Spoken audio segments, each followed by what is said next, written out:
ৰৌমাৰী পথাৰ গাঁৱত চেঙা সমষ্টিৰ বানপীড়িত ৰাইজৰ শিবিৰ আমি হেৰি কৰিলোঁ, চালোঁ। মানুহবিলাকৰ যথেষ্ট কষ্ট হৈছে, মানুহবিলাকে যথেষ্ট দুৰ্ভোগ ভুগিবলগীয়া হৈছে। পানী অৱশ্যে কমিছে, নামি আছে, লাহে লাহে ঠিক হৈ যাব। আমাৰ উদ্দেশ্য এটাই যে আমি কিখিনি তেওঁলোকক সহায় কৰিব পাৰোঁ।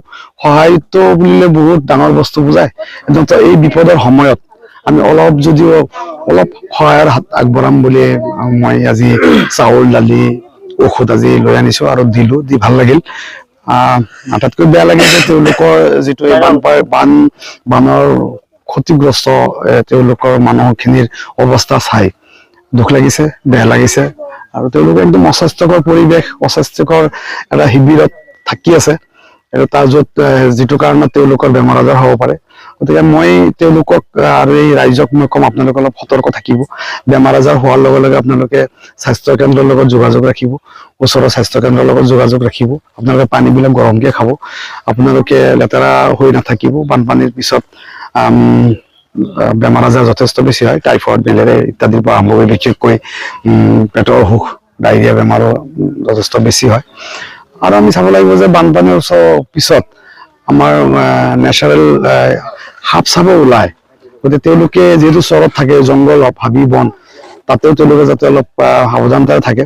ঘৰৰ চাৰিওফালে যাতে ফিনাইল চিনাইল দিয়ে, তেতিয়াহ'লে বীজাণুবিলাকো মৰিব, বীজাণুবিলাকো নহ'ব, আৰু সাপৰ পৰাও আমি দূৰত থাকিব পাৰিম। আৰু আমি যিখিনি সহায় সহযোগ আগবঢ়াব পাৰোঁ তেখেতসকলক, চাউল, দালি, তেল, পানী, আমি ঔষধ ইত্যাদি আমি লৈ আনিছোঁ। আমি সৰু এটা টোপোলা লৈ আনিছোঁ, তো সেইখিনিতে তেওঁলোকে বহুদিন খাব নোৱাৰিব। কিন্তু এটা বিপদৰ সময়ত মানুহে পানীত পৰিলে বোলে এটা জাবৰ জোথৰ পালেও ধৰে বাচাৰ কাৰণে।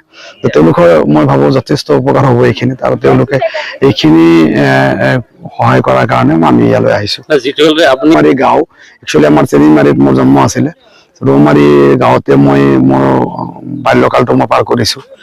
তাৰপিছত আমাৰ নদীয়ে ঘৰ ভাঙিলে, আমি পিছলৈ উঠি গ'লোঁ কোকাৰ পাৰলৈ।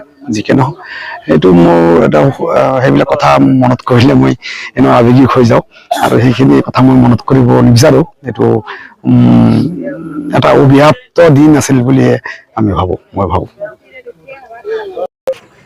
আজি বানপানীক লৈ পেলাই কি ক'ব আপুনি? আমি মুছলিম ছাত্ৰ সন্থা অসমে আজি বৰপেটা জিলাৰ বিভিন্ন প্ৰান্তৰ লগতে আচলতে পূব বৰপেটাৰ উল্লেখনীয় গাঁও চেনিমাৰী গাঁৱত আহি উপস্থিত হৈছোঁ। উপস্থিত আহি আচলতে নামনি অসমত যি বানৰ কুপ্ৰভাৱত মানুহৰ ক্ষতিগ্ৰস্ত হৈছে, সেই পৰিস্থিতিৰ বুজ লওঁ। আমাৰ দুখ লাগিছে যে জিলা প্ৰশাসনে যেনেকৈ মানুহৰ ওচৰত থিয় দিব লাগিছিলে, কিন্তু দিয়া নাই। আমি খালি দেখিব পাওঁ যে ডিচিৰ পেজত ডিচি ডাঙৰীয়াই অমুকত গৈছে, তমুকত গৈছে। প্ৰেক্টিকেলি যে ডিচি ডাঙৰীয়াই যে গোটেই জিলাখন ঘূৰিছে, মানুহখিনিক যিখিনি অসুবিধাৰ খালি বুজহে লৈছে, কিন্তু কোনো সমাধান দিবলৈতো সক্ষম হোৱা নাই। আচলতে আমি বুজি পোৱা নাই, জিলা আয়ুক্তগৰাকীয়েও যদি মানুহৰ পৰিস্থিতিৰ বুজ লৈ পৰিস্থিতি সমাধান কৰিব নোৱাৰে, আচলতে কি কাৰণত পৰা নাই হয়তো তেওঁক ভালকৈ ক'ব। আমাৰ সন্দেহ হৈছে যে নাই, আচলতে দিছপুৰীয়াসকলে আচলতে ডিচি ডাঙৰীয়া হাত বান্ধি ৰাখিছে নেকি। আমি পশুধন যথেষ্ট পৰিমাণে পোৱা নাই, ৰাইজে আমাক অভিযোগ কৰিছে। আজি আমি দেখিব পাইছোঁ শিশুসকলৰ খাদ্যৰ অভাৱত কান্দি আছে, বেমাৰত ককবকাই আছে, মেডিকেল কেম্প নাই। আৰু যিখিনি মানুহক আচলতে বান সাহায্য দিব লাগিছিলে, কোনো ধৰণৰ বান সাহায্য এতিয়ালৈকে বৰপেটা জিলাত বিতৰণ কৰা আমি দেখা নাই। ৰাইজে আমাক অভিযোগ কৰিছে। গতিকে মুখ্যমন্ত্ৰী ডাঙৰীয়াই আচলতে ইতিমধ্যে কেবিনেট এটা বহি বিভাগীয় মন্ত্ৰীসকলক আচলতে সকলো জিলাৰ অভিভাৱক হিচাপে দিছে, কিন্তু নামনি অসমৰ ক্ষেত্ৰত আচলতে মাহিয়াজ দৃষ্টিৰে চোৱা আমি দেখিব পাইছোঁ। নামনি অসমৰ বিশেষকৈ বৰপেটা, ধুবুৰী, গোৱালপাৰা জিলাত কোনো ধৰণৰ মন্ত্ৰীক দায়িত্ব দিয়া আমি দেখা নাই। গতিকে এইসকল কি বাংলাদেশী নেকি? এইসকল কি আচলতে ভাৰতৰ নাগৰিক নহয় নেকি? তেওঁলোকক নাগৰিকত্ব নাই নেকি? যদি নাগৰিক হয়, দিছপুৰীয়াসকল যিহেতু আচলতে অসমৰ সকলো জাতি জনগোষ্ঠীৰ আচলতে উন্নয়নৰ স্বাৰ্থত কাম কৰিব লাগে, কিন্তু আমি দেখিব পাইছোঁ অসম কেবিনেটে আমাৰ আচলতে একমাত্ৰ মুছলমান সম্প্ৰদায়টোক দায়িত্বহীন হৈছে, তেওঁলোকে দায়িত্ব লোৱা নাই।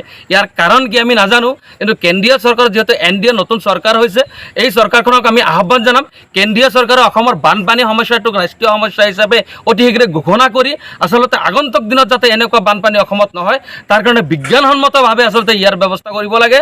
আমাৰ যিখিনি মথাউৰি আছে নামনি অসমৰ, সেয়া নেকি নৈৰে হওক বা ব্ৰহ্মপুত্ৰৰে হওক এই বিজ্ঞানসন্মতভাৱে মথাউৰিসমূহ নিৰ্মাণ কৰিব লাগে আৰু যিখিনি ৰাস্তা ঘাট আচলতে ইতিমধ্যে বিনষ্ট হৈছে এইখিনি আচলতে জিলা উপায়ুক্তৰ জৰিয়তে এটা ছাৰ্ভে হ'ব লাগে ছাৰ্ভে কৰি কিনে আমি মুছলিম ছাত্ৰ সন্থাই দাবী জনাইছোঁ ছাৰ্ভেৰ ৰিপৰ্টটি আচলতে বিধানসভাৰ অধ্যক্ষৰ তত্বাধীনত হ'ব লাগে তেখেতে লৈ কেনে বিশেষ অধিৱেশন পাতি বিশেষ এছেম্বলি কল কৰি ইমিডিয়েট এই যিখিনি ক্ষতিগ্ৰস্ত এলেকা আছে এলেকাসমূহত আচলতে মেৰামতিৰ কাম আৰম্ভ কৰিবৰ কাৰণে আমি অধ্যক্ষ ডাঙৰীয়াকো আমি আহ্বান কৰিম ইতিমধ্যে চেঙাৰ কেইবাখনো অঞ্চলত আমি দেখিছোঁ এই বানপীড়িত তেওঁলোকে আশ্ৰয় শিবিৰত আছে কিন্তু কোনো ধৰণৰ ব্যৱস্থা পোৱা নাই প্ৰশাসনৰ ফালৰ পৰা ঠিক একেদৰে হয় কথাটো ঠিকেই কৈছে আমি যিকেইটা আশ্ৰয় শিবিৰত গৈছোঁ প্ৰশাসনে কোনো ধৰণৰ তেওঁলোকক ৰাজসাহায্যৰ পৰা যেনেকৈ সহায় কৰিব লাগিছিলে কৰা নাই এয়া গৰিহণাৰ যোগ্য মই কৈছোঁৱেই যে জিলাৰ আয়ুক্তৰ পেজত বিভিন্ন ধৰণৰ পোষ্ট আমি দেখিব পাওঁ কিছু কাম কৰিছোঁ নকৰা নহয় আগে পিছে হয়তো প্ৰশাসনৰ বিষয়াসকলে এনেকৈ ঘূৰা আমি দেখা নাই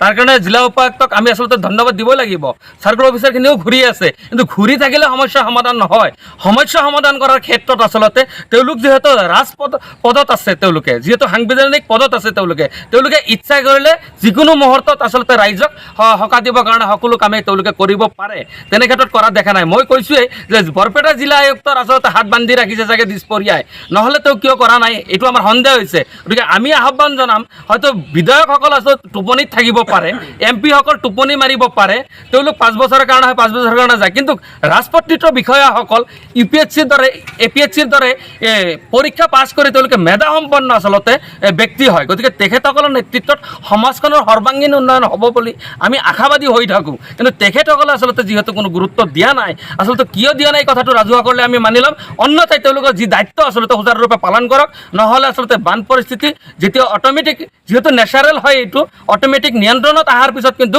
জুংগী আন্দোলনৰ দৰে কাৰ্যসূচী ল'বলৈ আমি বাধ্য হ'ম চেঙা সমষ্টিটো বিধায়ক আছে আশ্ৰাফুল হুছেইন বিধায়ক আশ্ৰাফুল হুছেইনে আচলতে দক্ষিণ পাৰত কেইবাটাও ঘৰত মানে যোৱা বুলি ফেচবুকত পাওঁ জনপ্ৰতিনিধিয়ে আচলতে ফেচবুকত পোষ্ট দি ৰাইজক সহায় নকৰে আমি গৰিহণা দিছোঁ এনে বিধায়কক আমি গৰিহণা দিছোঁ সেইজন জনপ্ৰতিনিধিক যিজনে নেকি ৰাইজক অনুদান দিয়াৰ সময়ত টোপোলাত লৈ কেনে ফেচবুকত পোষ্ট বা হোৱাটছএপত পোষ্ট কৰিব লাগে আমি আহ্বান জনাম জনপ্ৰতিনিধিসকলক যে ৰাইজে আচলতে আপোনালোকক হিয়া উজাৰি ভোট প্ৰদান কৰে গতিকে আপোনালোকে ৰাইজৰ হকে আচলতে আপোনালোকে কাম কৰক আপোনালোকে ইচ্ছা কৰিলে আচলতে বিষয়াসকলক দি কেনে সকলো সময়তে আচলতে ৰাইজক সহায় কৰিব পাৰে আপোনালোকে যদি নিজকে লৈ ব্যস্ত থাকে সেয়া নাথাকে আচলতে ৰাইজক নিৰ্বাচনৰ আগত যিখিনি প্ৰতিশ্ৰুতি আপোনালোকে দিছে সেই প্ৰতিশ্ৰুতিসমূহ আপোনালোকে পালন কৰাৰ কাৰণে আপোনালোকে কাম কৰিব বুলি আমি আশাবাদী